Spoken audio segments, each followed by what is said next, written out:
الصلاة والسلام عليك يا شافي المذنبين. الصلاة والسلام عليك يا رحمة للعالمين. الصلاة والسلام عليك يا نور الله وعلى آلك وصحابك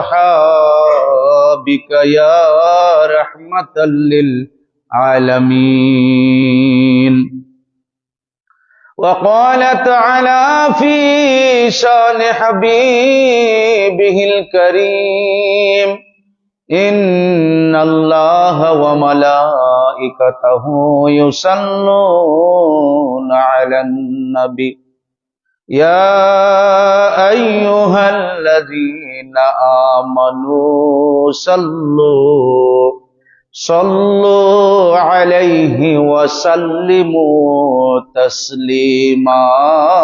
اللهم صل على سيدنا مولانا محمد وعلى آله سيدنا مولانا মুহাম্মদ। ওগো আমার প্রাণের নবীজি, সালাতু সালাম লক্ষ কোটি আপনার প্রেমে জীবন গড়ি, আপনার প্রেমে বাঁচিও মরি। আল্লাহুম্মা সাল্লি আলা সাইয়্যিদিনা মাওলানা মুহাম্মদ ওয়া আলা আলি সাইয়্যিদিনা মাওলানা মুহাম্মদ। शफीए आसिया तुम हो, वसीला बेकासा तुम हो, तुम्हें चुरकर किधर जाओ बताओ या रसूल अल्लाह। अल्लाहुम्मा सल्ली अला सय्यिदिना मौलाना मुहम्मद व अला आलि सय्यिदिना मौलाना। सुबहानल्लाह वल्हम्दुलिल्लाह ला इलाहा इल्लल्लाह ला इलाहा इल्लल्लाह ला इलाहा इल्लल्लाह हस्बी रब्बी जल्लल्लाह मा फी क़ल्बी गैरुल्लाह नूर मुहम्मद सल्लल्लाहु अलैहि इल्लल्लाह। सुबहानल्लाह वल्हम्दुलिल्लाह ला इलाहा इल्लल्लाह ला इलाहा इल्लल्लाह ला इलाहा इल्लल्लाह ला इलाहा इल्लल्लाह ला इलाहा इल्लल्लाह ला इलाहा इल्लल्लाह ला इलाहा इल्लल्लाह ला इलाहा इल्लल्लाह ला इलाहा इल्लल्लाह ला इलाहा इल्लल्लाह ला इलाहा इल्लल्लाह ला इलाहा इल्लल्लाह ला इलाहा इल्लल्लाह ला इलाहा ইল্লাল্লাহ ও লা ইলাহা ইল্লাল্লাহ ও লা ইলাহা ইল্লাল্লাহ ও লা ইলাহা ইল্লাল্লাহ ও লা ইলাহা ইল্লাল্লাহ লা ইলাহা ইল্লাল্লাহু মুহাম্মাদুর রাসূলুল্লাহ সাল্লাল্লাহু আলাইহি ওয়া আলিহি ওয়া সাল্লাম। আলহামদুলিল্লাহ ওয়াসসালাতু ওয়াসসালামু আলা আলিহি ওয়া মাহবুবিহিল কারীম ওয়া মাশাকিহিল আযীম, আম্মা বাদ। সম্মানিত আমার ইমানি ভাইরা, পর্দার অন্তরালে মা ও বোনেরা, আসসালামু আলাইকুম ওয়া রাহমাতুল্লাহি ওয়া বারাকাতুহু। আসুন আমরা আল্লাহ জাল্লা শানুহু জাল্লা জালালুহুর দরবারে অসংখ্য গণিত শুকরিয়া আদায় করছি যে রাব্বি কারীম আমাদেরকে আল্লাহর ঘর মসজিদে আসার এবং বসার তৌফিক দান করেছেন। এজন্য আমরা বলি আলহামদুলিল্লাহ। সালাতু সালাম রাহমাতাল লিল আলামিন প্রাণাদিক প্রিয় নবীর দরবার আজম শরীফে আল্লাহ পাক যেন আমাদের পক্ষ থেকে নাম ধরে ধরে কবুল আর মঞ্জুর করেন, আমরা বলি আল্লাহুম্মা আমিন।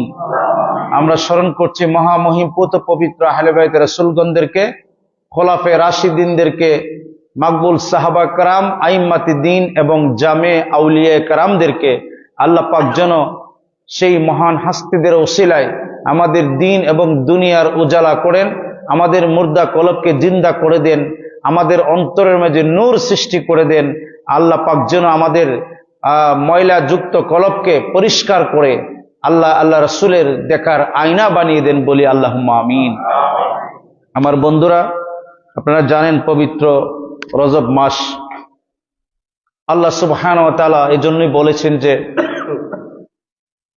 পবিত্র রজব মাস যখন আসবে, প্রিয় নবীকে বলছে, আপনি বন্ধু আমার হাবিব, আপনি বলুন আপনার উম্মতদেরকে যে আল্লাহুম্মা বারিক লানা ফি রাজাবা, হে আল্লাহ তুমি রজব মাসে আমাদেরকে কি করো? বরকত দান করো, রহমত দান করো, রহমত দান করো, বরকত দান করো। তারপরে বলছেন যে শাবান মাসে বরকত দান করো, রহমত দান করো, এবং ও বাল্লিগনা রমাদান, এবং রজব এবং শাবানের রহমত দান করে আমাদেরকে রমজান পর্যন্ত যোগ্যতায় পৌঁছিয়ে দাও, আমরা যেন পাকসাব হয়ে রমজানের মহান নাজ নিয়ামত পেয়ে যেন আমরা আমাদের মুর্দা কলবকে জিন্দা করে তোমার নৈকট্য অর্জন করতে পারি, বলেন সুবহানাল্লাহ। আমার বন্ধুরা, এই জন্য আল্লাহ পাক পবিত্র কোরআনে কারিমের মাঝে ঘোষণা করেছেন যে আমার গোলামেরা, তোমরা যদি ইমানদার হও তাহলে তোমরা চিন্তাযুক্ত হবে না, তোমরা পেরেশানিও হবে না। তোমরা কি হলে? ইমানদার হলে। তাহলে এখন আপনারা চিন্তা করে দেখুন তো, সারা পৃথিবীর মুসলমানের একটা চিত্র একটু চিন্তা করেন, মুসলমান কোন অবস্থায় আছে? মুসলমান কাকে বলা হয়? যে কলেমা শরীফে বিশ্বাস করে মনে প্রাণে, সেই তো মুসলমান, ঠিক না বেঠিক? এখন আপনারা বলেন, আল্লাহ বলছেন যদি তোমরা কলেমা পড়ো, মুসলমান হও, তাহলে ওয়ালা তাহিনু ওয়ালা তাহজানু, তোমরা তনহিনের মাঝে পড়বে না, তাহজানও হবে না, পেরেশানও হবে না, চিন্তাযুক্ত হবে না, তোমরা লাঞ্ছিত অবদস্থ হবে না। শর্ত দিছে যদি তোমরা মুমিন হও। কি হও? মুমিন। মুমিন মানে মুসলমান হও। তাইলে এখন বর্তমানে প্রায় 200 কোটির উপরে মুসলমান আছে, কয়েকটা মুসলিম রাষ্ট্র আছে। আপনারা চিন্তা করে দেখেন, আমরা কি চিন্তাযুক্ত ছাড়া, আমরা কি কষ্ট ছাড়া আছি? একটা দেখান তো, আপনি এমন একটা রাষ্ট্র দেখান যে এখানে আমরা তো মুসলমানরা খুব সুখে শান্তিতে আছি। কি বলেন আপনারা? আল্লাহ তো বলছে ঈমান আনলে তোমরা ভয়ও পাবে না, চিন্তাও হবে না, তোমাদের বিজয় আমি আল্লাহ পাক নিজে দান করব। সুবহানাল্লাহ বলেন। কই আমাদের মুসলমানদের তো বিজয় নাই। মুসলমানদের বিগত আপনি 700 বছর ইতিহাস যদি দেখেন, তাহলে পরাজয়ের ইতিহাস, গ্লানির ইতিহাস, মির্জাফরের ইতিহাস, মুনাফিকের ইতিহাস। কারণ আপনি আপনার ভাই আপনার সাথে মুনাফিকি করে, আপনার সাথে আপনার মির্জাফরি করার কারণে আজকে মুসলমানের সেই অধপতন, এই অবস্থা, ঠিক না বেঠিক? মুসলমানের কোনো কিছু অভাব আছে? এই কথাটা আমরা কিন্তু অনেক সময় বুঝি না। আমরা মানুষকে খুশি করতে চাই। কাকে? মানুষকে খুশি করতে চাই যে ইমুক ব্যক্তি, ইমুক নেতা, ইমুক কেতা, ইমুক বালিশ, ঠিক না, তারে আমার দরকার, তাকে খুশি করতে চাই আমি, সে যদি তার একটু নজর যদি আমি পাই, এরকম চলছে না তো সামুদ চলছে না। কিন্তু আল্লাহ পাক রব্বে করিম আল্লাহর হাবিবকে বলেছে, বন্ধু সারা পৃথিবীর জগৎ সমূহের যত ভালো মানুষ আছে আমার খুশি চাই। সুবহানাল্লাহ বলে। কার খুশি চাই? আল্লাহর। আর আল্লাহ নিজে বলছে, বন্ধু আমি কেবলমাত্র আপনার খুশি চাই। সুবহানাল্লাহ বলে। কার খুশি চাই? আল্লাহ পাক আল্লাহর হাবিবের। আর আমরা চাই আল্লাহর সন্তুষ্টি, ঠিক না বেঠিক? সারা পৃথিবীর সবাই আমাকে খুশি করতে চায়, আর আমি চাই আপনাকে খুশি করার জন্য। আল কোরআন। এখন এই যে আমরা মুসলমান, আল্লাহ বলল তোমরা লাঞ্ছিত হবে না, অপদস্থ হবে না যদি তোমরা ইমানদার হও। তাহলে আমরা কেন আজকে লাঞ্ছিত, কেন আজকে অপদস্থ? বোঝা গেল আমরা ইমানদার হতে পারি নাই। খালি টুপি, পাগড়ি, দাড়ি, মুসলমানের মতো গরু খাইলে, কুরবানি দিলে, বিয়ে শাদী করলে, নামাজ রোজা করলে এটাকে প্রকৃত মুমিন বলে না। আপনারা প্রকৃত ইমানের স্বাদ কখনো পেয়েছেন কি? ইমানের স্বাদ হচ্ছে যখন শত্রুর মোকাবেলা করবেন, যখন কাফের মুশরিক আপনার ইসলামের সুমহান আদর্শের উপরে আঘাত করবে, তাকে যখন আপনি প্রতিহত করবেন, লাঞ্ছিত হবেন, অপদস্থ হবেন, আপনার আপন ভাই শহীদ হবে, আপনার বোন শহীদ হবে, তখন আপনি বুঝবেন ইমান কারে কই, ইমানের মজা কি জিনিস। এখন তো রেডিমেড ইসলাম পাইছি, কোনো সমস্যা নাই। এজন্য মুসলমানের আজকে ঐক্যের অভাব, মুসলমান অনৈক্যের দাবালনে সারা পৃথিবীতে জল জল করতেছে। এজন্য যারা বাতিল তারা সুযোগ পাচ্ছে মুসলমানকে ধ্বংস করে দেওয়ার। মুসলমানদের যে নামাজের যে ইতমিনান, নামাজের যে রুহানি, আজানের যে রুহানি, এগুলি কি আছে? খালি আল্লাহু আকবার দেন, আপনারা আসেন। যেমন আজকে জুমাবার, ঠিক না বেঠিক? সাইয়্যিদুল আয়াম, সমস্ত দিনের সর্দার। মুসলমানের তো কথা ছিল আজান যখন পড়বে দলে দলে যাকে যাকে মুসলমান মসজিদে আসবে, ইমামের খতিবের কথা শুনবে, আল্লাহর জিকির শুনবে, প্রিয় নবীর দুরূদ শরীফ শুনবে, ঠিক না? খতিবে দিক নির্দেশনা দিবে, আগামী সপ্তাহ তোমার জীবন এই মাসের সাথে তোমার চরিত্র কেমন যাবে, কেমন চলবে। কিন্তু মুসলমান এই অঞ্চলের কি করে? এই অঞ্চল না, শুধু বাংলাদেশের চিত্র। আজান পড়বে, খতিব যখন খুতবা দাঁড়াবে তখন কপাল পোড়াটি দৌড়ে দৌড়ে নামাজ হয়। এগুলি কপাল পোড়া, রহমত থেকে বঞ্চিত। এগুলি কি? কপাল পোড়া, রহমত থেকে বঞ্চিত। কেন বঞ্চিত হবে না? ইমাম সাহেব খুতবায় দাঁড়াইলেও তুমি এই সময় কি করতাম? খুতবা শুনতা। তোমার তো প্রতিদিন তুমি এই চিত্র করো। এছাড়া দোকানে বসে থাকে, ঘরে বসে থাকে, বা টিভি দেখে মোবাইল চালায়, আর যুবকগুলি ধ্বংসের দ্বারা প্রান্ত চলে গেছে। হ্যাঁ, খালি কই জিহাদ বলে করবো, খালি মাজার শরীফে আগুন দেওয়ার জন্য বড় চমৎকার। আরে এটা তো সহজ কাজ, তাই না? চলো যায় আজান দিয়ে মাজার শরীফ তোমার গুতায় নাকি মিয়া? কালকে তো দেখছেন এক মাজার শরীফ জিয়ারত করছি, বাবা শাহ মুস্তফা রহমাতুল্লাহ আলাইহ 685তম উরুস শরীফ চলতেছে। কত সুন্দর করে কোরআন তেলাওয়াত চলতেছে, ওয়াজ চলতেছে, বলেন না সুবহানাল্লাহ?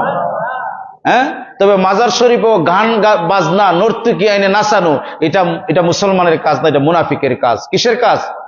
এগুলি তো হারাম। সুন্নির নাম দিয়ে যদি মাজারে কোনো নর্তকী মহিলা নাচায়, এটা হারাম কাজ, এটা প্রতিহত করবেন, এটা দেওয়া চলবে না, ঠিক না বেঠিক? কারণ আল্লাহর ওলি তোমার এটা শিখাই দিছি মিয়া। হ্যাঁ, তোমার নামাজ নাই, রোজা নাই, হ্যাঁ, তোমার যে আল্লাহর ওলির উরুস আছে। উরুস মানে মহামিলনের দিন, আনন্দের দিন, যেদিন রফিকে আলার সাথে মিলন করে। সুবহানাল্লাহ বলেন। যেদিন প্রিয় নবীকে দেখে, উরুস মানে আনন্দের দিন, মহামিলনের দিন। উরুস মানে হবে কোরআন তেলাওয়াত চলবে, জিকির আজগার চলবে। আল্লাহর ওলির কি কাজ রেখে গেছে? তাজকে নফস, নফসের পবিত্রতা। আপনার নফস কিভাবে পবিত্র হবে? নফস তো আপনার 12:30 মারে, ঠিক না বেঠিক? হ্যাঁ, ঠিকই আছে নামাজ, ঠিকই আছে রোজা, দাড়ি, কিন্তু অন্তর তো অন্যদিকে চলে যায়। তখন দেখবেন টেকার সামনে পাইলে লুপ মানাইতে পারে না, হালাল কি হারাম বুঝে না। খাবার যখন রকমারি আসে, এটা কি খাবার দেখে না, ঠিক না বেঠিক? মুসলমানের চরিত্র নষ্ট হয়ে গেছে, এই জন্য ইমানও নষ্ট হয়ে গেছে। খালি রফিকুদ্দিন, সলিমুদ্দিন, কলিমুদ্দিন নাম হইলে মুসলমান হয় না। আপনার হৃদয়কে পরিশুদ্ধ করতে হবে, আত্মাকে পবিত্র করতে হবে। সুবহানাল্লাহ বলবেন না আমার ভাইয়েরা? তাহলে আজকে এই আজান যখন দেয়, এই কপাল পোড়া মুসল্লি আপনাদের এখানে আছে, আমি অনেক জায়গায় দেখছি। কপাল পোড়াটি কি করে? তাড়াতাড়ি উজু টুজু বানায় আয়, ওই দাঁড়াই থাকে। হ্যাঁ, আমিও নিজে দেখছি, খুতবার সময় দাঁড়াই থাকে। কপাল পোড়া, তোরে কাটা গেছে নামাজ হইতে। পবিত্র জুমাবার আজান পড়বে, তুমি নামাজে চলে আসবে, কোনো মুসলমানের অধিকার নাই। জুমার সময় যখন আল্লাহ পাকের আজান দিবে, প্রিয় নবীর যখন রিসালাতের ঘোষণা হবে, তখন তুমি বাড়িতে বসে থাকবে, তুমি মুনাফিক। এজন্য আজকে তোমরা মাইর খাও, আমরা মাইর খাই, ঠিক না বেঠিক? ফজরের আজান যখন দেয়, ওই সলিমুদ্দিন সুন্দর করে শীতের রাত্রিতে কাপড়টা মুখে দিয়ে ঘুমিয়ে থাকে, ঠিক না বেঠিক? ইমাম আছে, মুয়াজ্জিন আছে, তারা আমাদের পাহারাদারি করতেছে, আর আমার নামাজের কোনো দরকার নাই। ঠিক না বেঠিক? আপনারা বেজার হইল ঠিক, ঠিক কইল ঠিক, বেঠিক কইল ঠিক। কথাটা কি বুঝাইতে পারছি? আমি আবার গতানুগতিক বক্তা না, আপনারা ঠিক না কইলে বেজার হবো না। ঠিক কইল ঠিক, আপনারা বেঠিক কইল ওইটাই ঠিক। কথাটা কি বুঝছেন? আমার মুসলমান ধ্বংস হয়ে যায়, যুবক ভাইরা তো আরো বেশি ধ্বংস হয়ে যাচ্ছে। কেন ভাই মুসলমান তুমি বুঝো না? তুমি তো ইতিহাস পড়বে মৌলা আলী শের খুদা রাদিয়াল্লাহু তাআলা আনহু, ঠিক না বেঠিক? তুমি তো আল্লামা, তুমি তো ইমাম দুজানার ইতিহাস পড়বে, তারা কেমন ভাবে ইসলাম চালাইছে, ইসলামের আদর্শ বুকে নিয়ে তিনারা সামনে দিকে এগিয়েছে। বাতিল রে তিনারা মানে নাই, কিন্তু আপনি কেমনে বাতিল রে মানেন? বাতিলের সাথে কিভাবে প্রেম করেন আমি তো এটা বুঝি না। যখন আপনি বলবেন আলহামদুলিল্লাহি রাব্বিল আলামিন, অর্থ হচ্ছে যাবতীয় প্রশংসা সেই রাব্বে কারিমের জন্য যিনি বহুমাত্রিক সমস্ত জগৎ সমূহের প্রতিপালক। বলেন সুবহানাল্লাহ। আল্লাহকে প্রশংসা করলেন, আল্লাহর নাম নিলেন, তারপরে কি বললেন জানেন আপনি? আপনি বললেন লাস্টে যে আনআমতা আলাইহিম। আনআমতা আলাইহিম অর্থ বুঝেননি? আল্লাহ যারা নিয়ামত পাইছে, যারা তোমার শুকর গুজার করছে, যারা সলফে সালিহিন নিয়ামতকারী, আল্লাহ তুমি তাদের পথ আমাকে দান করো। সুবহানাল্লাহ বলবেন। তো নামাজে বললেন আল্লাহ সে আউলিয়া কেরাম, সুফিয়া কেরাম, সলফে সালিহিনের পথ আমাকে দান করো। কিন্তু মসজিদে বাড়িয়া হাত মিলান একটা সুদকুরের সাথে, একটা গাঞ্জাকুরের সাথে, আপনার সম্পর্ক একটা বেদিনের সাথে, যে নামাজে জীবনে আসে না, যে নবীর পক্ষে নাই, প্রিয় নবীর দুশ্মন, প্রিয় নবীর বিরুদ্ধে, আল্লাহর ওলির বিরুদ্ধে, তার সাথে যে প্রেম করেন। ঠিক না বেটি? আমার সারা জীবনে আলোচনা শুধু এটাই, মুসলমান তুমি সঠিক হও। মুসলমানের প্রেম হবে একটা ইমানের সাথে, ইমানদারের সাথে। ঠিক না বেটি? আল্লাহর কোরআন বলছে আমি এটা ফরজ। ইয়া আইয়ুহাল্লাযীনা আমানু, হে ইমানদারগণ, কুনু তোমরা হয়ে যাও। কি হয়ে যাবে? কার সাথী হয়ে যাবে? মিনাস সালিহিন, যারা সালেহীন, যারা সত্যবাদী, যারা মিনাস সাদিকিন, যারা বিশ্বাসী, যারা সত্য কথা বলে, তাদের সাথে বন্ধুত্ব করো। সুবহানাল্লাহ করবেন না? আপনার বন্ধু কার সাথে? আপনার বন্ধুর লিস্টটা একটু দেখেন তো, আপনি বের করে। আপনার বন্ধুর যে লিস্ট আছে, আপনি কার সাথে বন্ধুত্ব করেন, কার সাথে চলাফেরা করেন, আপনি একটু লিস্টটা দেখবেন। এখন আপনি বলেন হুজুর আমি তো ব্যবসা করি, বিভিন্ন মাসের সাথে চলতে হবে। এটা তো চলবে না, আপনি ফেকার মাসলা আছে, আপনি তো এটা করতে হবে, ব্যবসার যে খাতির, কিন্তু বন্ধুত্বের সম্পর্ক কার সাথে করবেন আপনি? আপনার লিস্টটা একটু টান দিয়ে দেখেন যে আমার বন্ধু কারা কারা আছে। আপনি যখন বাড়িতে একটা অনুষ্ঠান করেন, যে কোনো অনুষ্ঠান করেন, আপনি যখন দাওয়াত দেন, দেখবেন দাওয়াতে লিস্টের মধ্যে ইমুক নেতা একটু শক্তিশালী লাঠি আছে, তারে দাওয়াতরা দেন আগে। ঠিক না বেটি? তো আল্লাহর হাবিব বলছেন যে এক মুসলমানের, যার এক মুসলমানের হক আছে, তার হকের মাঝে আছে মুসলমানকে দাওয়াত করবে, মুসলমানকে সালাম দিবে, কিন্তু আপনি সালামটা কারে দেন? ধরেন মনে করেন একজন রফিক ভাইয়ের নাম কইলাম, বা একজন সলিমুদ্দিন নাম কইলাম, সলিমুদ্দিন দেখবে যদি একটা লিডার আয়, বড় নেতা, তারে কইব আসসালামু আলাইকুম, দাঁড়াই থাকবো, সালাম দিলে তার নজরও যাইতো। তাহলে কি সে কি নবীর সুন্নতকে পালন করলো? ইশকে রাসূল তার মেজা আছে, নাকি ভয় কইরা ওই লোকের ভালোবাসার জন্য সালাম দিল? ওই লোকের ভালোবাসার জন্য। তাহলে আপনার সব কাজ খালেস নিয়ত থাকতে হবে, খালেস এবং মাখলুস থাকতে হবে আপনার নিয়তে। খালেস নিয়ত ছাড়া, পবিত্র অন্তর ছাড়া আল্লাহ এবং রাসূল এই অন্তরকে গ্রহণ করে না। আমার ভাইয়েরা, এজন্য আমি আপনাকে নিয়তটাকে বিশুদ্ধ করতে হবে। নিয়তের বিশুদ্ধতা ছাড়া কোনো কাজই হয় না। নিয়ত ইমানদারের একটা বড় অস্ত্র। আল্লাহ রাসূল সাল্লাল্লাহু আলাইহি ওয়াসাল্লাম বলছেন, আমার কোন উম্মত যদি নিয়ত করে যে আমি আগামীকাল মনে করেন 20টা টাকা দান করব, বলছে গরিবরে, কিন্তু সে কোনো কারণে দিতে পারে নাই, কিন্তু তার একটা সওয়াব হবে, একটা নেকি হবে। বলেন না সুবহানাল্লাহ? আর দিলে তার 2টা নেকি হবে। এটাই উম্মতে মুহাম্মদীর পাওয়ার। সুবহানাল্লাহ বলবেন? কত দাম আমাদের মিয়া সাহেব জানেননি? আল্লাহ রাসূল বলেছেন যে আমার উম্মত কাল হাসরের ময়দানে ফখর করবে যে আমার উম্মত হয়েছে তারা, এই জন্য বলেন সুবহানাল্লাহ। কিন্তু আমার উম্মতে ফখর করবে না, তারা শুকর করবে। আল্লাহ রাসূল বলে যে আল্লাহ আমাকে শাফায়াতে কুবরা দান করেছে, আমাকে সবকিছুর নিয়ামত দান করেছে, কিন্তু আমি ফখর করব না, আল্লাহর নিয়ামতের শুকরিয়া আদায় করব। কিন্তু আমরা কোন পথে আছি আমার ভাইরা? একটু কলবের দিকে থাকা, নিজের জীবনটা একটু পড়েন না কেন? অন্যের সমালোচনা নিয়ে কেন ব্যস্ত আছেন? অন্যের মেয়ের সমালোচনা, অন্যের সন্তানের সমালোচনা, অন্যের পরিবার নিয়ে সমালোচনা, এগুলি করেন কেন? আপনার নিজের সমালোচনা করেন, আত্মসমালোচনা করেন। আপনি কি আছেন? আপনি কত ওয়াক্ত নামাজ পড়ছেন? আপনি কতবার আল্লাহর জিকিরে মকবুল থাকছেন? আপনি প্রিয় নবীর প্রেমিক কতবার দুরূদ শরীফ পড়ছেন? ঠিক না ঠিক? আপনি নিজের সমালোচনা করেন, নিজেকে বিশুদ্ধ করেন। আরেকজনের করার দায়িত্ব আপনার, আমার না। তবে দাঈ ইলাল্লাহ আপনি হইতে পারবেন যদি আগে নিজেকে পরিশুদ্ধ করেন। এখন সলিমুদ্দি কলিমুদ্দির ফুত মোবাইল দেখে দেখে ফুতোয়া দেয়, বুঝছেন, যে হে বড় দায়ী হয়ে গেছে, বড় মুফতি মুহাদ্দিস হয়ে গেছে। একটা হাদিস শরীফ আপনাদের এখানে বলছিলাম যে আল্লাহ রাসূল সাল্লাল্লাহু আলাইহি ওয়াসাল্লাম ইরশাদ করেছেন যে তোমরা ভেবে দেখো কাইফা তাখলুফুনি, যে আমার সাথে তোমরা কিভাবে আচরণ করবে আমার আহলে বায়াত যদি ছেড়ে দাও, মহব্বত না করো। আমাকে একজন ফোন দিয়া কইগুলি বলে গাঁজাখুরি গল্প, নাউজুবিল্লাহ পড়বেন না? কে কইছে তখন হিসাব করে দেখলাম, তার খবর নিয়ে দেখছি জীবনে কোনো এই কিতাব টিতাব পড়ছে না, আর পড়লেও সে ওই কিছুদিন চিল্লাই গেছে, বুঝছেন নি, ওই যে কিছু আমলের বই আছে না, এগুলি পরে পইরা হে ফতোয়া দিছে। এখন এটা 3786 নম্বর হাদিস, তিরমিজি শরীফ, জামে তিরমিজি। এই কত বড় একটা কিতাব, এই কিতাব হে জীবনে দেখছই না, ধরছই না। এখন হে কি এটার দলিল দিব?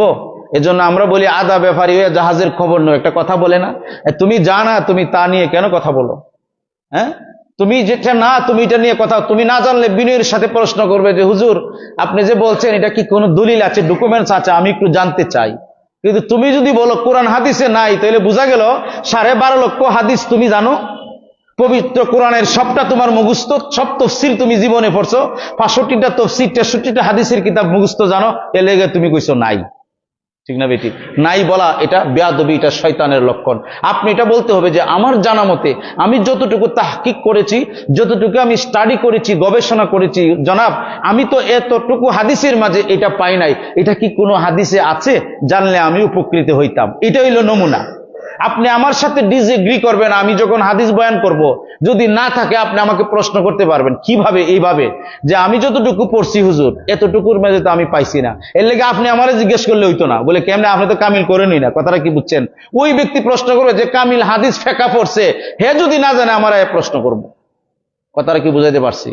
যে হুজুর আমি তো এই হাদিস শরীফটা পাইছি না, কারণ আপনি তো এই কামিলও পড়ছেন না, হাদিসও পড়ছেন না, তা আপনি তো কোনটাই পাইবেন না, পাবেন নাকি? আপনি তো প্রাথমিক জ্ঞান অর্জন করেন, তখন আপনি কি করবেন? আপনি মাইনা নিতে হইব, বুঝতে হবে যে এটা ঠিক আছে। আর নাইলে অন্য আর একজন আলেমের কথা শুনতে হবে ব্যাপারে কি বলে। কথাটা কি বুঝাইতে পারছি? এটা হলো নিয়ম। আপনি আমার সাথে ডিসএগ্রি করবেন যে আপনি যে বলছেন এটা কি হইতে পারে, এরকম এরকম আমি তো পাই নাই, একটু যদি মেহেরবানি করে বলেন, তো আমি বলে দিলাম। তো আপনি যদি না জানেন তাহলে মেনে নিলেন, ঠিক না? আর যদি আমি জানি না, আপনি আমার চেয়ে ভালো জানেন, আমি আপনারটা মেনে নিলাম। এটা হচ্ছে মুসলমানের নিয়ম। কিন্তু কি করে জানেন? গালিগালাজ করে, অশালীল ভাষা ব্যবহার করে, মা বাবারে নিয়ে গালিগালাজ করে। এরা কি মুসলমান? এই জন্য মুসলমান জীবনে উন্নতি হবে না। আমরা যে মনে করেন কওমিদের সাথে আমাদের একতালাফ কোনটা, তারা ধরেন দাঁড়াইয়া কিয়াম করে না, বর্তমান কিছু কওমি এরা আছে, ঠিক না? কিন্তু তাদের বাপদাদার উস্তাদরা এরা কিয়াম করছে। আশরাফ আলী তানভী কিয়াম করছে। শামসুল হক ফরিদপুরি সাহেব তাসাউফ তত্ত্ব কিতাবের মিজে লেখছে, যেখানে জনগণ দাঁড়াইয়া কিয়াম করব, তুমি ফেতনাবাজ হইবে না, তুমিও নবীর মহব্বতে দাঁড়াই যাইও। বলেন সুবহানাল্লাহ। লালবাগ মাদ্রাসার কওমি মাদ্রাসার প্রতিষ্ঠাতা আল্লামা শামসুল হক ফরিদপুরি সাহেব, উনার কিতাবটা আমার কাছে আছে, কিতাবের নাম তাসাউফ তত্ত্ব। উনি এই কথাটা লিখছে। কথা বুঝছেন নি? তারপরে সমস্ত দেওবন্দীদের উস্তাদের উস্তাদ, ওনার নাম হচ্ছে হাজী আমদাদুল্লাহ মুহাজির মক্কি, ফয়সালায়ে হাফতে মশালা 7 মাসলার সমাধান এই কিতাবের মিজে লেখছে। প্রিয় নবীর মানে ঈদে আজম শরীফ তথা ঈদে মিলাদুন নবী পালন করি না, তিনি বলছে পালন করা বৈধ আছে, কোনো সমস্যা নাই, কিয়ামও করা যাইব, আমিও করি। কিয়াম করলে আমি লুৎফে লজ্জত পাই, আমার অন্তর শান্তি পাই, সুতরাং তোমরা কিয়াম করো। বলেন সুবহানাল্লাহ। এবং কিছু কিছু দেওবন্দী ভাইয়েরা কয় করা যাইতো না, এর সাথে কি আমাদের মায়ের দরকার? এরা তো আমাদের সাথে মায়ের করে না। এরা কয় আপনারা আপনারটা করেন, আমরা আমরাটা করি, বাস। এটা হইলো ফাইনাল কথা, ঠিক না ঠিক? এজন্য কি আপনার সাথে আমার মায়ের করা লাগবো? কি বলেন? যে ভাই কিয়াম করে না, ঠিক আছে ভাই আপনি করবেন না, কথাটা কি আমার বুঝছেন? আপনি করবেন না, এটা আপনার ব্যাপার। কিন্তু আমি করলে আমার বাধা দিবেন কেন? আমারে বেদাত করবেন কেন? তখন যে প্রশ্ন আসে কিনা? যদি বলতে যে ভাই আপনি কিয়াম পাইছেন, আপনি করেন। এখন যখন আপনার বৈধ জিনিসকে কেউ হারাম ফতোয়া দিব, তখন তো এটার মধ্যে একটা কি লাগে? কন্ট্রাডিকশন লাগে। আপনি কি সহ্য করতে পারেন না? একজন আলেম হিসাবে আপনি কি জাতির সামনে যখন কথা বলবেন আপনার জিহ্বাকে কন্ট্রোল করতে পারেন না? আপনি তো প্রাথমিক হাদিস পড়েন নাই। আল্লাহ রাসূল বলছে তোমার এই জিহ্বাকে কন্ট্রোল করো, আমি জান্নাতের গ্যারান্টি দিচ্ছি। সুবহানাল্লাহ বলে জিহ্বারে তো আপনি কন্ট্রোল করতে পারেন নাই। ওয়াজের মাঝে অশালীল ভাষা, ঠিক না, ও গাজাকুরি শব্দ বলে, আরো কতটা বলে, গালি দেয়। আপনারা দেখেন না এগুলি? এরা কি মোল্লা? এরা মোল্লাও না, মুন্সি না, কিচ্ছু না, এরা হলে ফেতনাবাজ। আপনি একজন আলেম অশালীল ভাষা কি কথা বলতে পারে? কি বলেন আপনারা? পারে কি? আলেমের মুখে তো আল্লাহ এবং রাসূলের নাম মুবারক আসবে। আলেমের মুখে কি গালিগালাজ আসবে? আলেমের মুখে কি গীবত আসবে? হ্যাঁ, আমি আপনার সাথে ডিসএগ্রি করব, আপনার সাথে আমি বলবো যে এটা একমত না। কিভাবে বলবে? যে আমার ভাই যে কথাটা বলেছে আমি কোরআন দিয়ে দলিল দিয়ে বলবো এটা এইভাবে করব। কিন্তু উনিও আমারটা না মানলে দলিল দেখায় সুন্দর করে কথা বলবে, মুতাআলা করবে। হ্যাঁ, আল উলামা ও মুতাআলা, যে উলামার যে মুতাআলা আছে এটা রহমত, বরকত।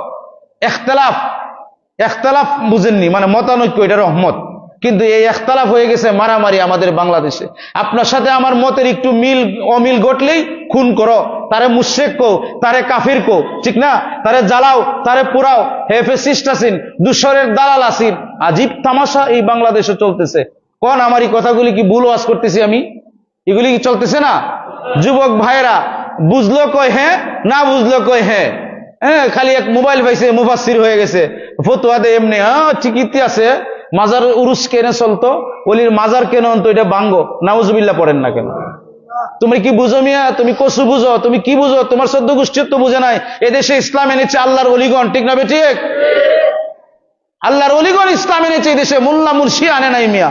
মোল্লারা টাকায় বিক্রি হয়, আল্লাহর অলি টাকায় বিক্রি হয় না, বলেন সুবহানাল্লাহ। লক্ষ মৌলবী বাংলাদেশে আমরা দেখি যে টাকায় বিক্রি হয়। টাকার জন্য কই উনি শহীদ, উনি গাজী, হ্যাঁ, তারপরে আবার উনি গভর্নর, উনি গভর্নর হয়ে যায়। এই সরকার আসলে উনি চামড়া বদলায়, এই সরকার আসলে চামড়া বদলায়। মোল্লারা টাকায় বিক্রি হয়, আল্লাহর অলিগণ টাকায় বিক্রি হয় না, বলেন সুবহানাল্লাহ। যদি আমি ভুল বলে থাকি তাহলে আমাকে বলেন যে আপনি এটা ভুল বলছেন, আমি 1 লাখ প্রমাণ দেব আপনাকে। কথা কি বুঝতে পেরেছেন? আপনার পক্ষে যখন কোন সরকার যাইব মৌলানাদের পক্ষে, কইব উনি জননী, উনি আমাদের আম্মা, আমার 14 গোষ্ঠীর আম্মা। আবার যখন আমার বিরুদ্ধে যাইব উনি ফ্যাসিস্ট, ঠিক না বেঠিক? আবার আরেকজন কইব উনি একবারে জাতির মা। আরে জাতির আম্মা, জাতির মা, তোমার বাবার বাড়ি থেকে জাতির মা বলো, একমাত্র জাতির মা হচ্ছে মা হাওয়া আলাইহিস সালাম, বলেন সুবহানাল্লাহ। আর কেউ আমরা মানি না, মানেন নাকি? আপনি জাতির মা কোন, জাতির জননী কোন, ফাইসেন কই ফাইজলামি?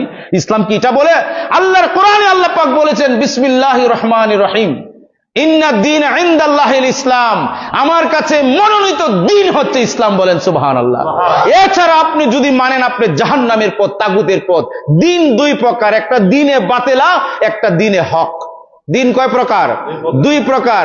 হুয়াল্লাযী আরসালা রাসূলাহু বিল হুদা ওয়া দীনিল হক। একটা হচ্ছে দিনে হক। দিনে হক মানে যেটা আল্লাহ পাক আল্লাহর হাবিবকে দান করেছেন, যেটা মুসলমানের মাঝে এখন পর্যন্ত আমরা পেয়েছি, এটাকে বলে দিনে হক। আর দিনে বাতিল মানে, আপনারা দিন বলতে মনে করেন একামতে দিন, ও মাগো মন, ওইটা ইসলাম না। না, একামতে দিন 2টা হতে পারে, একামতে দিনে হক, একামতে দিনে বাতিল। একামতে দিনে হক কোনটা? যেটা আল্লাহ রাসূল দান করেছে আমাদেরকে। হুয়াল্লাযী, আল্লাহ বলছেন বন্ধু আমি সেই রব, আমি আপনাকে প্রেরণ করেছি কোরআন সহকারে সত্য দিন দিয়া, বলেন সুবহানাল্লাহ। কেন করেছেন? কেন আপনি কোরআন দিলেন, দিনে হক দিলেন? আল্লাহ পাক বলছেন লিইউযহিরাহু আলা দীনি কুল্লি। ওই দিন শব্দ আসছে, আলা দিন, সমস্ত দিনের উপরে। এখন দিন গুলি খালি আপনারা বুঝেন দিন মনে ইসলাম না, দিন মানে ইসলাম না, দিনে হক হইল ইসলাম। আল্লাহ বলছেন যে আমি আপনাকে দিনে হক দিছি। কি জন্য দিনে হক দান করেছি? লিইউযহিরাহু, এই জন্যই দান করেছি যেন দিনে হককে আমি বিজয়ী করতে পারি, আমি দিনে হককে সবার ঊর্ধ্বে স্থান দিতে পারি। যে কেন দিবেন আপনি? কিসের উপরে?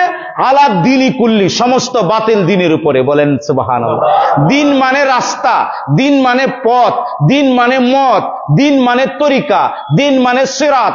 এই রাস্তাগুলিকে দিন বলে, সব রাস্তা দিন। কিন্তু এই দিনের মাঝে একটাই মাত্র হক, হুয়াল্লাযী আরসালা রাসূলাহু বিল হুদা ওয়া দীনিল হক। আল্লাহ বলছেন আমি আপনাকে দিনে হক দিয়েছি, আর সব আছে দিনে বাতিলা। দিনে হক মানে কি? আল্লাহ এবং রাসূলের নির্দেশিত যে পথ এবং মত, এটাকে বলা হয় দিনে হক, বলেন সুবহানাল্লাহ। আর এই সম্পর্কে আল্লাহ বলছে ইন্না দ্বীনা ইনদাল্লাহিল ইসলাম, আর দ্বীনে হকটাই হচ্ছে ইসলাম। এই ইসলামের মাঝে দ্বীনে হক আমি দান করেছি, এজন্য তোমরা পরিপূর্ণভাবে একেবারে সম্পূর্ণ রূপে সুলকলায় তোমরা দ্বীনে হকের মাঝে, দ্বীনে ইসলামের মাঝে তোমরা প্রবেশ করো। বলেন সুবহানাল্লাহ। এটা কি কোরআনের ঘোষণা না? তাহলে কথাটা আপনারা বুঝতে পারছেন যে দ্বীনে হকের মাঝে আমরা পরিপূর্ণ দাখিল হতাম। তো যদি সামান্য ছুটে যায় তাহলে কি হবে? আচ্ছা, তো দ্বীনে হকটা কি? দ্বীনে হকটা কি আপনারা শুনেন। যখন প্রিয় নবী মাত্র 62 জন সাহাবা کرام ছিল, হ্যাঁ, প্রিয় নবী যখন ইসলামের দ্বীনের দাওয়াত দেওয়া শুরু করলেন, প্রথমে নিজের বাহ্যিকভাবে নিজের ঘর থেকে দ্বীনের দাওয়াত শুরু হয়েছে। বলেন সুবহানাল্লাহ। প্রথমেই মৌলা আলী শেরে খুদা দ্বীন গ্রহণ করেছে। সুবহানাল্লাহ বলেন। মৌলা আলী শেরে খুদা দ্বীন গ্রহণ করেছেন। এভাবে আস্তে আস্তে দ্বীনের প্রচার এবং প্রসার যখন হলো, তখন প্রিয় নবী মদিনায় খেলাফতে ইনসানিয়াত রাষ্ট্র প্রতিষ্ঠা করছে কিনা? কথাটা আমার সাথে বুঝলে কবেন জি, না বুঝলে কবেন জি না। এই যে মদিনার যে রাষ্ট্র প্রিয় নবী গঠন করছে কিনা, এটা কি দ্বীনে বাতেলা না দ্বীনে হক দিয়া? দ্বীনে হক আর নবী তো একই কথা, ঠিক না? ঠিক। তাহলে নবী দ্বীনে হক দিয়া রাষ্ট্র প্রতিষ্ঠা করছে, খেলাফতে ইনসানিয়াত। সেই রাষ্ট্রের মাঝে হিন্দু আছে, বুদ্ধ আছে, খ্রিস্টান আছে, আরো কতটা আছে। তখনকার সময় যারা যারা ছিল, কাফেরও আছে, সবাই বসবাস করছে কিনা? কেউ কোনোদিন অভিযোগ করছে কোন ধর্মের গ্রন্থের উপরে বা ধর্মীয় উপাসনার উপরে কি কেউ আঘাত করছে? করে নাই। প্রিয় নবী কি জবরদস্তি করছে ইসলাম প্রচার করতে? লা ইকরাহা ফিদ্দিন, দ্বীনের ব্যাপারে কোনো জবরদস্তি নাই, বাড়াবাড়ি নাই। প্রিয় নবী এটা করছে। তখন প্রিয় নবীর কাছ থেকে দ্বীনে হক কে পাইল? হযরত আবু বকর সিদ্দিক রাদিয়াল্লাহু তাআলা আনহু। কিসের মাধ্যমে? দ্বীনে হকের মাধ্যমে। দ্বীনে হকটা কি? ইন্না দ্বীনা ইনদাল্লাহিল ইসলাম, ইসলামে পরিপূর্ণ দাখিল হয়ে যাওয়া, পরিপূর্ণ প্রবেশ করার নাম হলো দ্বীনে হক। এখন আপনাদের কাছে আমার আপিল, আমার প্রশ্ন, আপনারা কি সবাই দ্বীনে হকের মেজে আসেননি? না থাকলে কিন্তু মুসলমান না। কোরআনের ফতোয়া মিয়া, আল্লাহর ফতোয়া, হাদিস শরীফ, প্রিয় নবীর জবান মোবারকের কথা। আপনারা কি সবাই দ্বীনে হকে আছেন? আচ্ছা, দ্বীনে হকে আছেন, দাবি করতেছেন, এটা আপনার দাবি। তা আবার আল্লাহ বলছে আমার একটা দাবি আছে। বলে কোনটা? যে আমার দাবি হলো যদি তুমি ইমানদার হও তাহলে আমি তোমাকে সাহায্য করব, আমি তোমাকে বিজয়ী দান করব। তা আমরা কি বিজয়ী? বলেন, মুসলমান কি সারা পৃথিবীতে বিজয়ী? এক ট্রাম্পের মানে চোখ রাঙ্গানিতে মুসলমান নাকানি চোবানি খাইতেছে, ঠিক না বেঠিক? একবার যায় ওই জায়গাত, আরেকবার যায় ওই জায়গাত। আল আরব, এই সালমান ইহুদির বাচ্চা, হে কি করে একবার যায় তার দিকে, একবার যায় তার দিকে, ঠিক না বেঠিক? সে ডিসাইড করতে পারতেছে না কি করবে কি না। মুসলমান মায়েরা পরিষ্কার করে ফেলতেছে নাকি? মুসলমানের কোনো অস্তিত্ব নাই। তাহলে কি আপনার দাবিতে আমি দ্বীনে হকে আছি, আর আল্লাহ পাক দাবি করছেন তুমি দ্বীনে হকে থাকলে আমি তোমাকে সাহায্য করব। তাহলে কি আল্লাহর সাহায্যটা পাইতেছি আমরা? তাহলে আমরা দ্বীনে হকে নাই। দ্বীনে হকটা কি আপনাদেরকে একটু বলি। আপনার নাম, আপনার জিন্দিগিটা শুরু করবেন কি দিয়ে? আল্লাহ এবং রাসূল রাহমাতুল লিল আলামিন দিয়ে, ঠিক না ঠিক?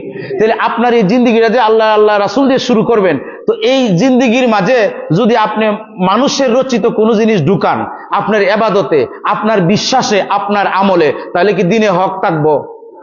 তাহলে আপনি তো নামাজে কইন আমি আল্লাহর সাথে আছি, নবীর সাথে আছি, আনামতা আলাইহিমের সাথে আছি। আনামতা আলাইহিম গায়রিল মাগদুবি আলাইহিম ওয়ালাদ্দু আল্লিন আমিন। আল্লাহ তুমি আনামতা আলাইহিম মানে যারা নিয়ামত প্রাপ্ত ওই সমস্ত লোকের পথে, ওই সমস্ত মানে সফলকামীদের পথে আমারে চালাও। কিন্তু আপনি তো সফলকামীদের সাথে চলেন না, সফলকামীদেরকে অনুসরণ করেন না। কারে অনুসরণ করেন? যারা আপনা আল্লাহ এবং রাসূলের বিধান মতো জীবনও চালায় না, দুনিয়াও চালায় না, দেশও চালায় না, রাষ্ট্রও চালায় না, আপনি তাদের সাথে চলেন, ঠিক না বেঠিক? আপনারা কি জানেন আমাদের বর্তমান সুপ্রিম কোর্টের মাঝে হাজার হাজার মামলা ঝুলে আছে। যদি এখানের মাঝে ইসলামী মানে হুকুমত থাকতো, মানে ইনসানিয়াতের হুকুমত থাকতো, তাহলে একজন কাজী থাকতো, একজন মুফতি থাকতো, ফেকা থাকতো। ইসলামের বিধান হলো একটা মামলা সর্বোচ্চ 7 দিন পর্যন্ত আপনি দেরি করতে পারবেন। 7 দিনের বেশি যদি মামলা রায় দেন তাহলে এটা হারাম হয়ে যাবে, জুলুম হয়ে যাবে, আপনি বিচারক জালেম হয়ে যাবে। কথাটা কি বুঝছেন আমার? কই দিনের ভিতরে? তা আপনার বিচারক তো সবাই জালেম। এরা কি 7 দিনের ভিতরে কোনো মামলায় রায় দেয় নাকি? এরা কি জালেম না? এখন আমি যদি এই বিচারকের জালেম কই, একদিন কই, 3 দিন কই, পরের দিন আমার অ্যারেস্ট করে লই যাবো, মাই গো, এরা তো আমার উপরে হাত তুলতেছে। কিন্তু এই কথাগুলি হক, এগুলি দ্বীনে বাতিলা। আর এগুলি যে আলেমরা বলবে সব সময়, এদের উপরে যখন নির্যাতন আসবে বা এদেরকে জেল খাটবে, বুঝবেন এরা খাঁটি আলেম। এরা সঠিক আলেম। বলে কেন? এরা কাউকে পরোয়া করে না। আল্লাহ বলছে আমাকে ভয় করে কথা বলো, আমার বন্ধুর প্রেম যার কলিজার মধ্যে আছে, যার ঈমান আছে, তাকে আমি তৌহিন করব না। দুনিয়ার মানুষ তাকে জেল জরিমানা না করে ইমাম আহমদ ইবনে হাম্বলকে 100টা দুর্রা লাগাইতো, ইমাম আহমদ ইবনে হাম্বলকে বাড়ি দিছে, মারতো এবং চপেটাঘাত করেছে, বেত্রাঘাত করেছে, মাআযাল্লাহ অনেক কষ্ট দিয়েছে ওনারে, তবু তিনি দ্বীনে হক থেকে ওই বাদশার কাছে তিনি মাথা নত করে নাই। আমার ইমামে আজমকে কত কষ্ট দিছে, দুঃখ দিছে, জেল খাটাইছে কিনা, নির্বাসন পর্যন্ত করেছে।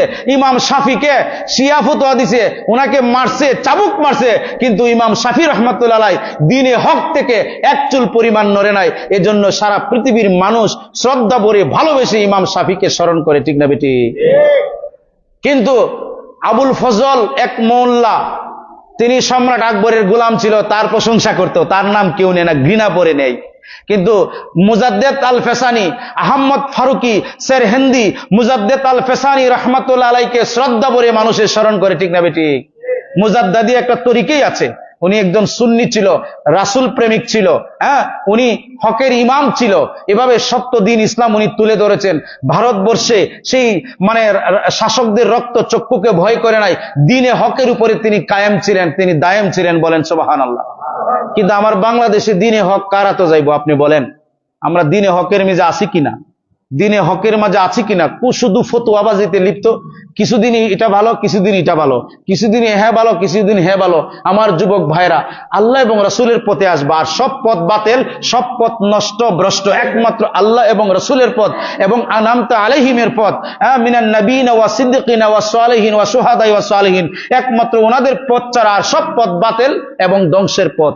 একমাত্র ইহদিনাস সিরাতাল মুস্তাকিমের পথ হচ্ছে নাজাতের পথ, মুক্তির পথ, বলেন সুবহানাল্লাহ। যুবক ভাইরা, আপনারা এই পথে চলে আসেন, আপনারা অনুসরণ করেন না। আমি বারবার বলি, ফাতিহ সুলতান মাহমুদ 11 বছর বয়সে তার হৃদয়ের মেজা আসিল কনস্টান্টিনিপল জয় করবে, সুবহানাল্লাহ বলেন। তিনি 23 বছর বয়সে কনস্টান্টিনিপল জয় করেছে।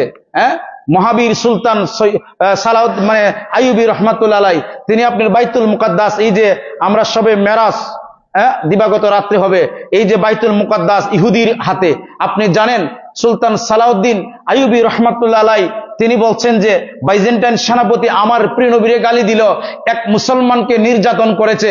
সুলতান সালাউদ্দিন আইয়ুবী বলছে, হে রাব, যদি আমি বাইতুল মুকাদ্দাস উদ্ধার করতে না পারি তাহলে আমার এই জীবন আমি চাই না, আর যদি বাইতুল মুকাদ্দাস আমি উদ্ধার করতে পারি তাহলে আমাকে বাঁচিয়ে রাখো, বলেন সুবহানাল্লাহ। যুবক সুলতান সালাউদ্দিন আইয়ুবী রহমাতুল্লাহ আলাইহি 12,500 সৈন্য নিয়ে তিনি বাইতুল মুকাদ্দাস আক্রমণ করে 1.5 লাখ সৈনিকের উপরে বিজয়ী হয়েছে, বলেন সুবহানাল্লাহ। এই বাইতুল মুকাদ্দাস যেখানে প্রিয় নবী গিয়েছিলেন, নামাজ আদায় করেছে, সুবহানাল্লাযী আসরা বিআবদিহি লাইলাম মিনাল মাসজিদি ইলাল মাসজিদিল আকসা, এই যে মসজিদ আকসা যেটা বাইতুল মুকাদ্দাস, এই আকসার মাঝে প্রিয় নবী নামাজ আদায় করেছে। আকসার কথা কোরআনে পাকে এসেছে, যার চতুর্দিকে অসংখ্য গণিত নবী রাসূলগণের রওজা শরীফ আছে, রহমত আর বরকতে ঘেরা।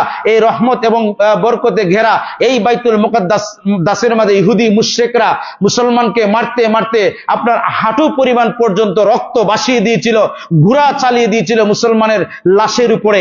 সেই সুলতান সালাউদ্দিন আইয়ুবী রক্তপাত ছাড়া সমস্ত ইহুদিদেরকে বলছে, বাইজেন্টাইনদেরকে বলছে, আমি প্রিয় নবীর উম্মত, আমি রাহমাতাল লিল আলামিনের উম্মত, যারা আমার কাছে সারেন্ডার হবে কিংবা তো মুসলমান হবে তারা মুক্তি, আর যারা মুসলমান না হবে 3 দিন সময় দিলাম, বাইতুল মুকাদ্দাস ছেড়ে চলে যাও, তোমরা মুক্তি হয়ে যাবে। সেই রাহমাতাল লিল আলামিনের উম্মত সুলতান সালাউদ্দিন আইয়ুবী রহমাতুল্লাহ আলাইহি তিনি বাইতুল মুকাদ্দাসকে উদ্ধার করে আজান দিয়েছিলেন, মুসলমানের কেবলা, আবার তিনি দ্বিতীয় কেবলা মুসলমানের তিনি উদ্ধার করেছিলেন, বলেন সুবহানাল্লাহ। যুবকরা স্বপ্ন দেখে এক সুন্দরী নারী তার বউ হবে, প্রিয়তমা নারীর সাথে কিভাবে পার্কে প্রেম করবে, ফষ্টি নষ্টি করবে, ঠিক না বেঠিক? আমরা দেখি তো এই চিত্র, আমরা তো আর অন্ধ না, আল্লাহ তো চোখ দিছে। আপনি যদি সমুদ্র পারে ফ্যামিলিকে নিয়ে ঘুরতে যান, যায় দেখবেন কতগুলি কপতি শয়তানের ঘেরা, এখানে জোড়ায় জোড়ায় একবারে ওপেন ভাবে এখানে আপনি কিয়ামতের আলামত দেখতে পারবেন। পুলিশ পাহারা দেয় এই অশালীল কাজ করার জন্য, ঠিক না বেঠিক? আপনার স্ত্রীকে নিয়ে যদি যান, ফ্যামিলি নিয়ে যদি যান, ভালো মানুষ সমুদ্র পারে ঘুরতে পারে না, কারণ অবৈধ জায়গা, অবৈধ আর অবৈধ, তারা এরকম কাজে ব্যস্ত। কিন্তু কেউ বাধা প্রদান করবে না। যুবক ভাইরা, এই কাজ করার জন্য খালি মানসাতাকে কেমনে একটা প্রেম করত, কিভাবে একটা মোবাইল হাতে থাকতো, মেসেজ করতো, আর রাত্রে অঘুম নির্ঘুম দিন কাটাইতো। অধিকাংশ যুবক ভাইরা এগুলি করো, তোমাদের কলব নষ্ট হয়ে গেছে, হৃদয় আত্মা নষ্ট হয়ে গেছে। তোমরা ফলো করো শয়তানকে, তাগুতকে। তোমরা ফলো করো না সুলতান সালাউদ্দিন আইয়ুবকে, তোমরা ফলো করো না সুলতান মোহাম্মদ গজনবীকে, উসমানদেরকে তোমরা ফলো করো না। তোমরা সাহাবা کرام, তোমরা বদর, উহুদ, সিফিন, কারবালাকে তোমরা ফলো করো না। কারবালা, শাহাদাতে কারবালার আমানতকে যদি তোমার সিনার মেজে রাখো, তাহলে 17 বছরের কাসেম রাদিয়াল্লাহু তাআলা আনহু তিনি বলছেন, আমার দাদা জানের ইসলামের জন্য, আল্লাহর জন্য, রাসূলের জন্য আমি ঝাঁপিয়ে পড়ব। 20,000 সৈনিকের সামনে, এই কাফের এজিদের 20,000 সৈনিক রণ সাজে সজ্জিত। মীর কাসেম 17 বছর বয়সে নাঙ্গা তরবারি নিয়ে ঝাঁপিয়ে পড়েন। বলেন সুবহানাল্লাহ। যুবক ভাইয়েরা, তুমি ইতিহাস নেবে মীর কাসেম থেকে, তুমি শাহাদাতে কারবালা ইমামে আকবর ইমাম হুসাইন আলাইহিস সালাম থেকে তুমি ইতিহাস গ্রহণ করবে। তুমি ইমামে আকবর ইমাম হুসাইনকে ফলো করবে, কিভাবে না খেয়ে সত্য প্রতিষ্ঠা করতে হয়।